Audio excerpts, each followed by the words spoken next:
This is Digital Stream from Designed by Humans. It is a shirt by Cat Prime, a friend of mine from England. I helped create this design in that I looked at the very first incarnation, offered feedback, and I was so excited when it got printed. I chose to wear it today having no idea the ironic significance that it would have. The foreshadowing, if you will. Amazon is currently selling a book on Kindle titled, I need to get this right, The Pedophile's Guide to Love and Pleasure, a Child Lover's Code of Conduct. And if you are on Twitter and have logged on, you are very aware of the backlash that this has received against Amazon. And I agree. But what I don't agree with is the logical flaws that I'm seeing from people on all sides of this issue. People who are claiming that this is illegal, that Amazon should have never sold this, as well as people claiming that this is his First Amendment right to write this and sell this.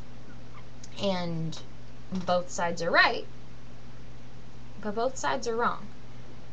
And I took a class over the summer titled Freedom of Speech and Communication Ethics, and I took all my notes in this notebook, which I pulled off my bookshelf to make sure that I was going to respond accurately to people's comments.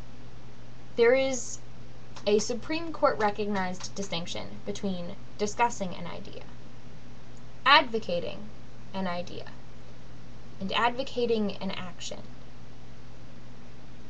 Advocating ideas and discussing ideas are constitutionally protected.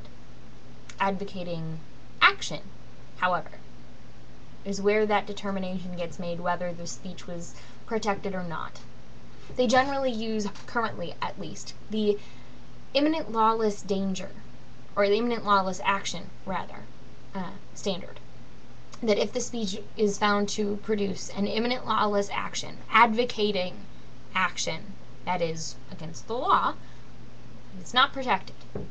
So, whether you agree with his First Amendment right to write whatever the heck he wants to or not, and I do.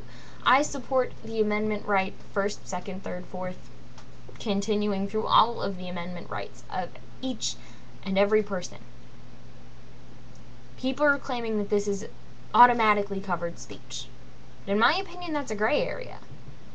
Because based off the excerpts that I read, and yes, I tried to read excerpts so I could have an informed opinion, to me this crosses the line between advocating an idea and advocating action. As a result, while I believe that this is not constitutionally protected, it is clear to me that it's a gray area whether or not it is. And as a result, that should be debated and discussed, not only by we the consumers and we society, but Amazon should have discussed it as well. And I hope that law enforcement and the judiciary end up having this discussion. In class, we learned about, I believe that it was a journal article, detailing how to make an H-bomb, and that the journal ended up being taken to court over this material, saying that you can't do that. However, that article detailing how to make an H-bomb was found to be constitutionally protected, because this was information you could get in any high school science class, and in addition, it's not something anybody, well, 99.999% of the people actually reading the article could do. That the materials needed, even if you knew what you needed, the materials needed were so hard to get that it was obvious that they were not advocating for action of actually building one, but advocating for the idea of knowledge, and that there isn't anything we shouldn't know how to do, that knowledge isn't inherently bad or wrong. However, this, while similar, is different in some very distinct ways, in my opinion. The difference is that how to not get caught is very different, because it is not taught in a high school science class I ever took. And granted, the excerpts that I read didn't necessarily detail how not to get caught, but they detailed what I would consider to be, secrets of the trade, if you will, for pedophilia, And if they're not secrets of the trade, they are this individual's advice regarding acts between adults and children. Information that is not widely available and widely disseminated in public institutions of learning.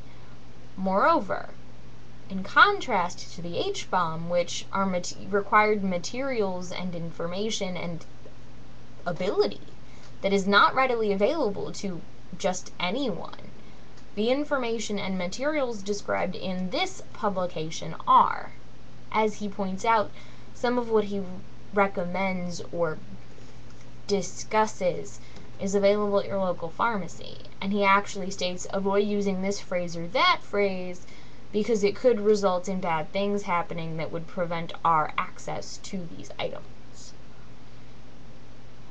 To me, that sounds way more like advocating action, telling people what you should and shouldn't say when engaging in a behavior in order to further that behavior, versus just advocating and publishing knowledge. As a result, for me, it is not constitutionally protected, but I could be wrong. The problem is I'm seeing people on both sides resort to name-calling and logical fallacies. They're moving to the extremes of both sides. This book is the devil and he needs to go to hell, and this book is protected by his First Amendment right and you need to shut up. Listen. Really? Come on now. The majority of you haven't read it one way or the other. And if you haven't even bothered to read excerpts from the book, and some people were quoted, I'm going to quote, as saying, why the hell would you want to read it anyway? If you haven't read it in any part, how can you formulate an opinion about it? Because then you are truly judging a book by its cover and title. But, I mean, hey, maybe you are taking into account what other people say that it's about. But I could pick up, Wuthering Heights and tell you that it's about a Nazi conspiracy in which Hitler advocates that we all need to die. But anybody who's read Wuthering Heights or, is smart knows that I'm full of it. Because that's clearly not what it was about, because Wuthering Heights was written long before Hitler was even born. But the point is, I could lie. People could be lying. In order to form an educated opinion, you need to, at the very least, read excerpts, but at the very most, need to read the book in its entirety. Now, I am not advocating that people go out, purchase, and read this book because I don't want the individual who wrote it to get money. However, the way to go about that is to say, based off the very limited knowledge I have, if this book is X, then I believe Y. Versus putting it forth as an absolute truth that the book is X and you believe Y. Moreover, people who aren't familiar with the book's contents because, quote, I find it distasteful, and claim that it is automatically covered by the First Amendment, clearly don't have enough knowledge about what constitutes protected speech and not. Because it's not legal to yell fire in a crowded theater. So clearly, not every active speech is protected. We've actually gone for a progression in determining what is protected speech from the clear and present danger to the incitement standard. It has been a progression determining what bar we should have to determine whether or not something is constitutionally protected. To be honest, I'm glad people have reported this author to the FBI because based off statements in his interview with the Smoking Gun, it is entirely possible, in my opinion, that he has committed acts for which he should be in prison. I don't like him. It's just that simple. And I think for the safety of everybody, he should be checked out. However, it is entirely possible that my analysis of this is wrong. That he's broken no laws in writing this and that he's just written something we find objectionable. Fine. But his First Amendment rights do need to be protected because as reprehensible as I might find him as a human being, we need to make sure that the reprehensible the terrorists, the murderers, the child molesters, that their First Amendment rights are defended just as vigorously as they are for the cute blonde college student.